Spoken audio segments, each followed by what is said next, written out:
Assalamualaikum warahmatullahi wabarakatuh. Hai guys, welcome to my YouTube channel. Baiklah, ini video pertama saya yang mana saya akan memaparkan tentang teori belajar bahasa. Oke, sebelum itu perkenalkan, saya Junianti dari Prodi Bahasa dan Sastra Indonesia, kelas 3B, STKIP Setiabudi Rangkas Bitung. Tadi saya sudah menyinggung bahwasanya saya akan memaparkan tentang teori belajar bahasa. Sebetulnya video ini dibuat karena untuk memenuhi tugas UTS mata kuliah teori belajar bahasa. Dan saya memilih materinya adalah teori-teori berbahasa. Oke, langsung saja pada pemaparan materinya. Apa sih teori bahasa itu dan apa sih bahasa itu sebenarnya apa gitu.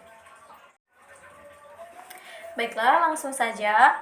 Bahasa itu adalah suatu aspek penting interaksi manusia. Dengan bahasa, baik itu bahasa lisan, tulisan maupun isyarat, orang akan melakukan suatu komunikasi dan kontrak sosial. Bahasa juga dipandang sebagai cermin kepribadian seseorang, karena dengan bahasa diterjemahkan sebagai refleksi rasa, pikiran, dan tingkah laku. Ada kalanya, seorang yang pandai dan penuh dengan ide-ide cemerlang harus terhenti hanya karena dia tidak bisa menyampaikan idenya dalam bentuk bahasa yang baik. Nah, selain pengertian dari bahasa itu sendiri, di sini saya akan memaparkan sedikit teori-teori tentang belajar berbahasa, yang mana diantaranya itu ada teori behaviorisme. Teori behaviorisme itu berfokus pada aspek-aspek yang bisa ditangkap langsung dari perilaku linguistik ke respon, yang bisa diamati secara nyata dan berbagai hubungan atau kaitan antara respon-respon itu dan peristiwa-peristiwa di dunia sekeliling mereka. Yang selanjutnya itu ada teori nativisme. Teori nativisme itu berasal dari kata nati yang artinya terlahir. Dan bagi teori nativisme, lingkungan sekitar tidak ada artinya, sebab lingkungan tidak akan berdaya dalam mempengaruhi perkembangan anak. Nativisme ini adalah pandangan bahwa keterampilan-keterampilan atau kemampuan-kemampuan tertentu bersifat alamiah atau sudah tertanam dalam otak sejak lahir. Pandangan ini berlawanan dengan empirisme, teori tabula rasa, yang menyatakan bahwa otak hanya mempunyai sedikit kemampuan bawaan dan hampir segala sesuatu dipelajari melalui interaksi dengan lingkungan. Ada juga teori kognitivisme. Teori kognitif ini lebih menekankan bahwa belajar adalah suatu proses yang terjadi dalam akal pikiran manusia.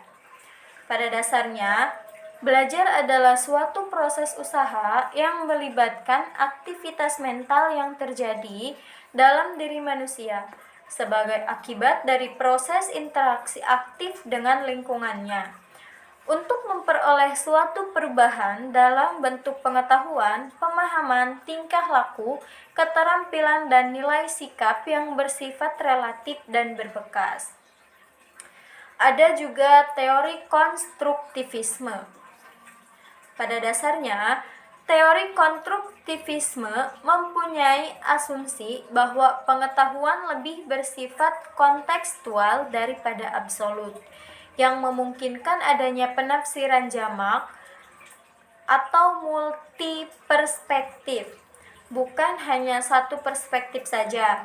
Hal ini berarti bahwa pengetahuan dibentuk menjadi pemahaman individual melalui interaksi dengan lingkungan dan orang lain. Nah, yang terakhir ada teori humanisme. Teori ini merupakan teori yang paling simpel menurut Combs. Pengajaran disusun berdasarkan kebutuhan-kebutuhan dan tujuan siswa. Nah, mungkin itu saja dari teori-teori belajar berbahasa yang saya paparkan.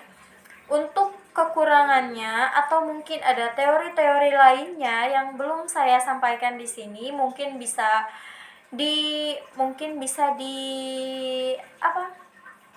direalisasikan lewat komen, atau bisa langsung ke sayanya mengatakan bahwa ada teori yang tertinggal. Yang saya kulik mungkin hanya 5 teori itu saja. Dan untuk kekurangannya saya mohon maaf karena saya juga keterbatasan dalam mencari teori-teori selanjutnya. Untuk itu saya akhiri video ini, tapi jangan bosan karena ada video-video selanjutnya yang saya akan menjelaskan tentang MK berikutnya, mata kuliah berikutnya. Baiklah, terima kasih. Mungkin cukup sekian dari saya. Wassalamualaikum warahmatullahi wabarakatuh.